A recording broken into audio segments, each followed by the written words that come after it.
네, 안녕하세요. 네.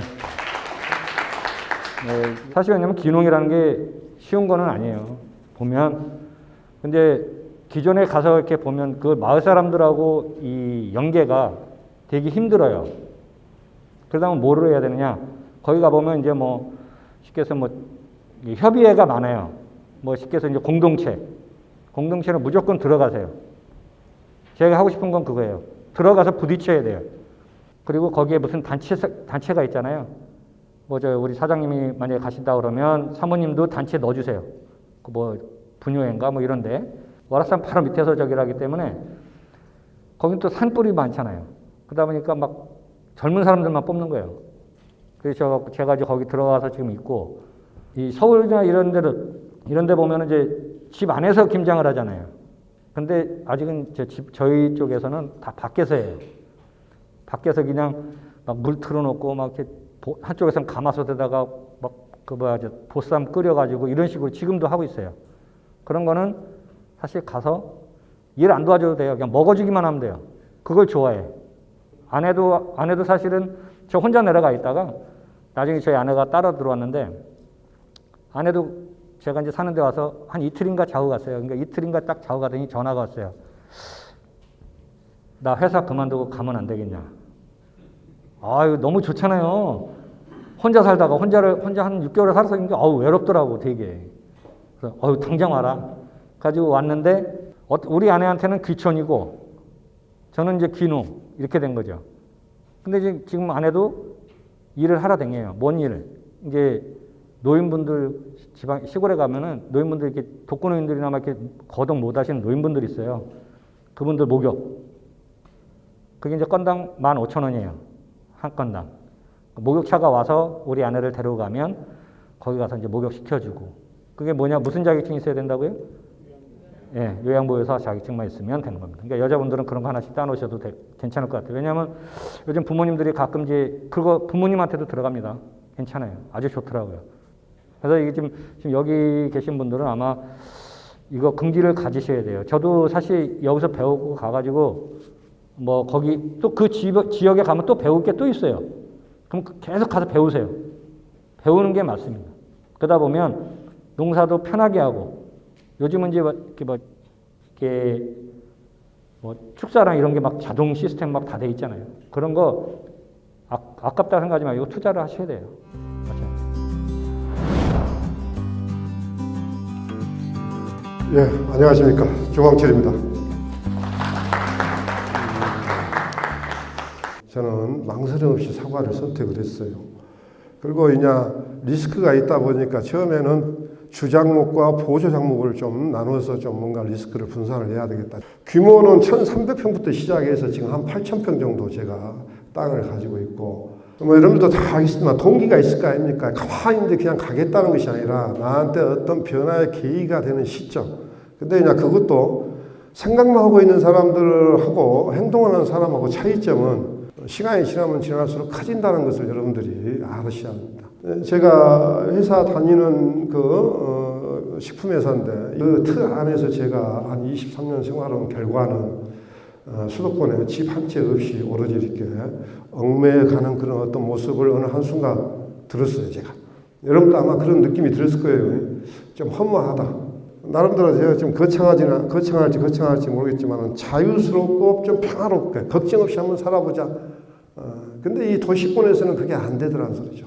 그래서 저는 귀농을 한다는 생각을 하는 순간 그냥 바로 귀농을 하는 것이 아니라 귀농이 도대체 어떤 방향으로 내지는 내용으로 내지는 준비를 해야 되는가 하는 부분에 대해서 좀 준비를 했습니다. 12년도부터 여기 몇 개월 동안 이렇게 다니면서 농업이라는 것을 제가 이렇게 접하면서 그 흙을 만지고 이렇게 또 우리 선생님들하고 같이 이렇게 농업에 대해서 공유하는 그 시간이 어떻게 보면 저한테는 상당한 신선한 충격이었어요. 저는 가자마자 시설을 하고 투자를 하고 한 것은 아니고요.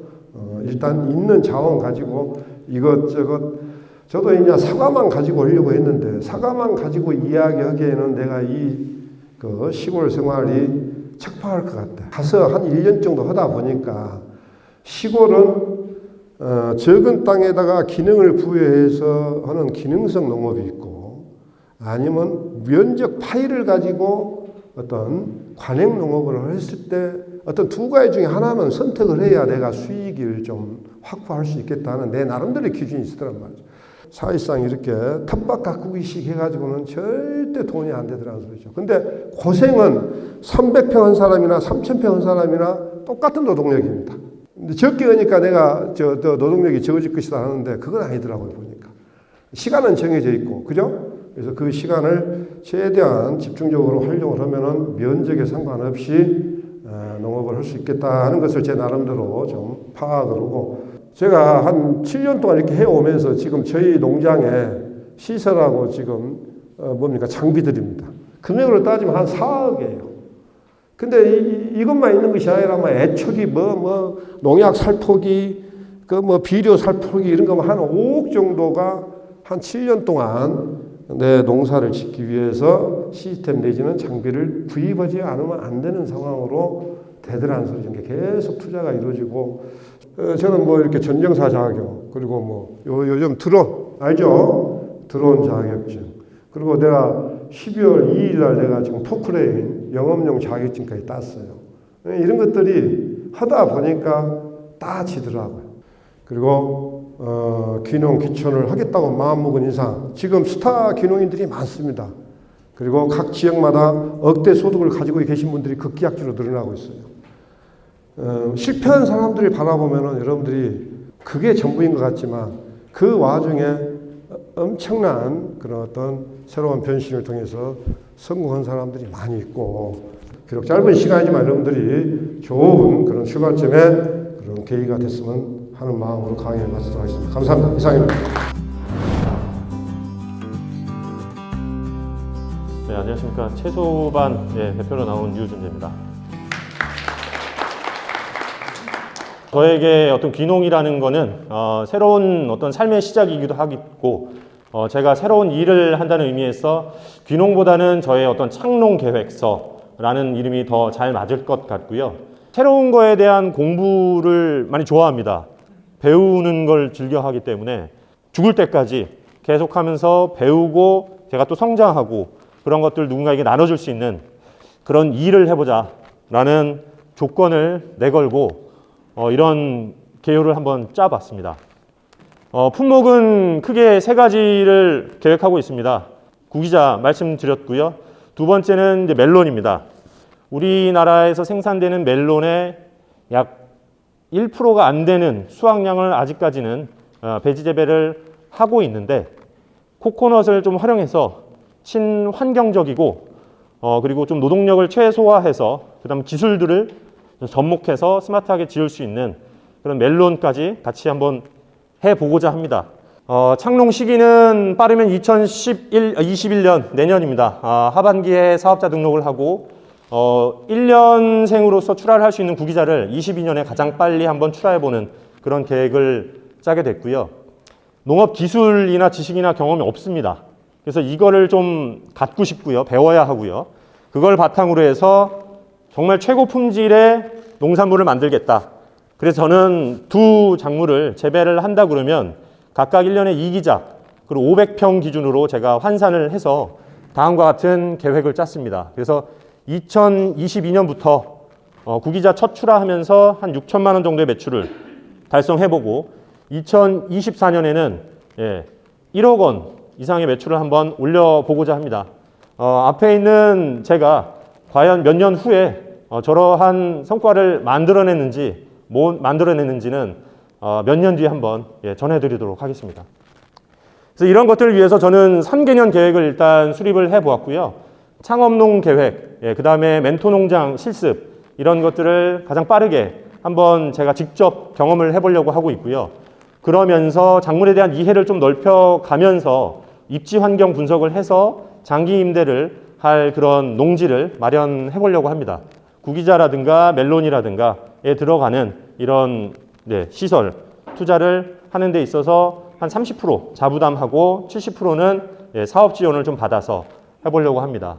하나의 작목에 집중할 수도 있겠습니다만 적어도 좀 길게 한 7개년 보고 3개 작목으로 좀 소득을 나눠보려고 하고 있고요. 시기별로 좀 소득을 계속해서 창출해낼 수 있고 1년에 뭐 2기작, 3기작 가능한 그런 장목들, 그리고 이런 것들을 일반 판매도 하지만 가공품까지도 연계해서 좀 생각을 해보고 있습니다.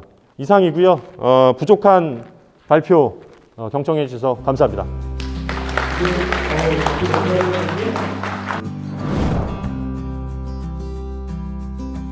안녕하세요.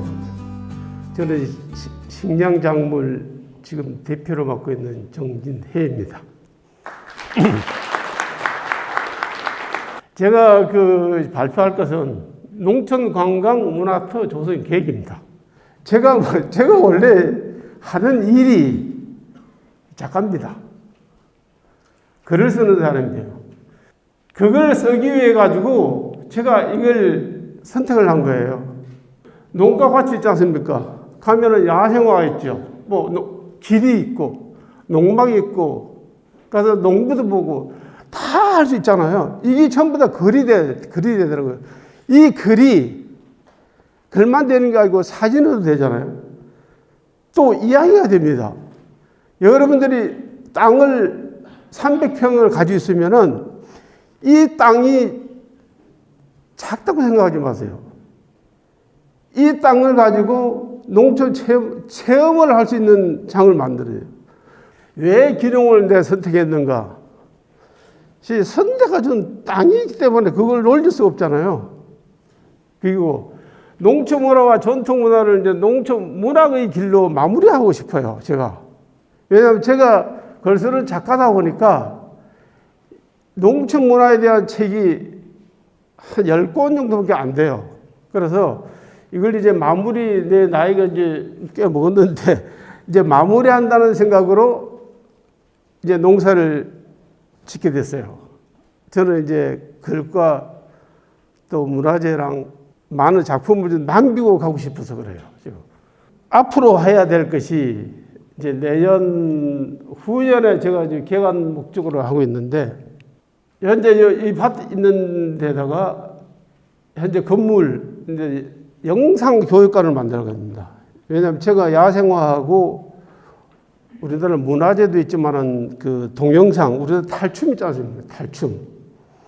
탈춤을 전부 다 영상으로 제가 다 촬영했기 때문에 이걸 그냥 둘 수가 없어요. 그래서 보여주고 또 제가 설명을 해주고 이렇게 하면은 아마 작은 평수를 가지고 있어도 충분히 도시인들을 끌어들여서 내가 하고자 한 목표를 달성을 할 수 있겠더라고요. 또 사진은 많습니다. 이 시가 책을 만들어서 파니까 잘 안 팔려요. 향설 전시장을 만들어서 시화전을 하려고 그럽니다. 시화전. 그다음에 이 식물을 제가 식재를 하는데, 여러분들 이게 교과서적 식물이라는 이야기 들어봤어요? 고등학교에서부터 초등학교까지 교과서에 나오는 식물이 101종입니다. 101종을 밭 주변에다 밭두개다 심어요. 그러면 자동적으로 이야기거리가 되죠.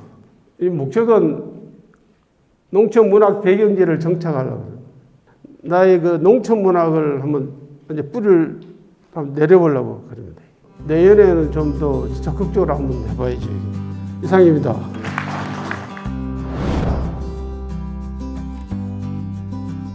제목은 치유 콘텐츠를 기반으로 한 에그로 힐링팜 영농 계획서가 되겠습니다. 뭔가 방향성을 갖다가 이렇게 잡는 데 있어서 점점 굉장히 또 오히려 더 희미해지더라고요. 그래서 그렇다면 바깥에서 뭔가 내가 어떤 작물이라든지 어떤 그걸 갖다가 뭘 하겠다기보다는 나로부터 다시 한번 좀 디피니션을 한번 해보자. 내가 과연 원하는 게 뭔지. 그래서 이제 제가 한번 제 스스로 요거에 대한 제 욕구를 한번 좀 분석을 한번 해봤습니다. 제 인생은 취미 생활하고 연계된 좀 사회 공헌 가능한 이 농업을 기반으로 한 걸 하고 싶다라는 것이 이제 하나가 정리가 됐고요. 다음에 두 번째는 디자인 경력과 네트워크 활용 가능한 접목하는 부분이 뭔가 있을까. 결국 제가 이제 35년 동안 자동차 디자인을 했고 내가 가지고 있는 장점이라는 게 디자인하는 그런 이 커리어라든지 이런 부분에 장점이 있는데 이걸 농업에 좀 접목해서 살려볼 수는 없을까라는 그런 생각을 한번 좀 해봤고요.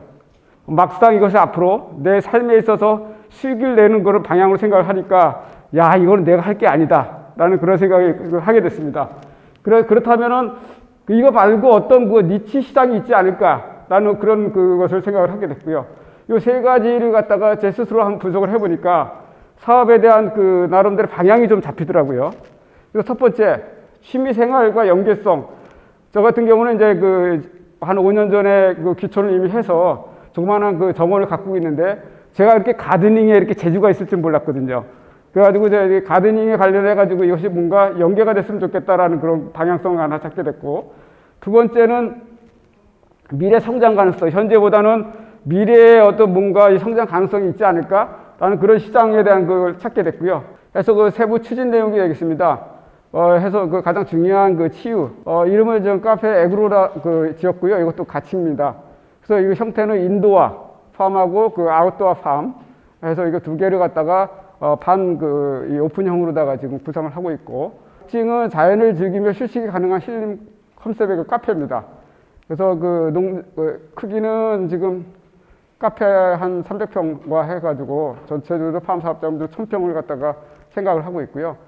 보통 이제 이 케어팜 같은 경우에는 주로 고객층이 치매 환자, 다음에 자폐증 환자, 기타 뭐 여러 가지의 그런 이 건강상 문제가 있는 그런 분들의 이제 저희들이 고객이 되는 것이고, 또 대부분 이제 한국의 유황시설 같은 경우는 여러분 뭐 잘 아시겠지만은 밖에 나오지도 못하고 심하면 뭐 이렇게 묶여 있고 그런 근데 이런 형태 같은 경우에는 본인이 하고 싶은 일을 갖다가 자발적으로 하는 형태고, 그 다음에 거기에 이제 같이 컨설팅도 하면서 치유를 목적으로 하는 그런 케어팜 형태가 되겠습니다. 또 제가 느끼면서 애매모호했던 것들이 굉장히 저한테 이런 정리의 과정이 됐고, 이런 걸 통해서 보다 내가 앞으로 뭘 해야겠다라는 것도 구체적인 이런 계획이 설립이 되고, 이런 부분에 되긴 것 그 자체만으로도 저는 이 과정을 통해서 굉장히 소득이라고 생각을 하고 있고요. 1년이 될지 2년이 될지 모르겠지만 거의 철저히 준비토록 하겠습니다. 네, 경청해 주셔서 감사합니다.